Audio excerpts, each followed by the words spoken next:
Ingay zon na hilidong natin hupuy ber ani lain. Mitay mate hun o tilim tu ani thung.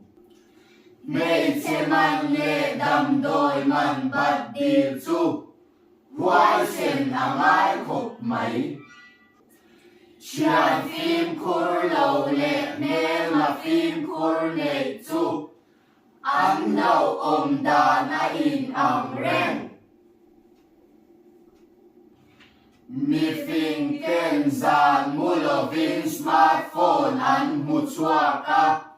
Mi a in mut na chang shelo vin a khoi thung. Pavalain WhatsApp patian thu kan post lain. Kan fate ai jilama an in post thung. Nu havin kan khala kan in sera. Kan faten sarwa khala an in serve thung. Muhir tak tak ain muhir der kai tho an har zo ka.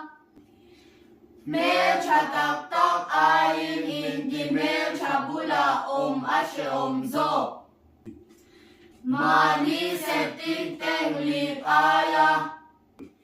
Video lik out boy pui cha lai kan tum tuai tuai.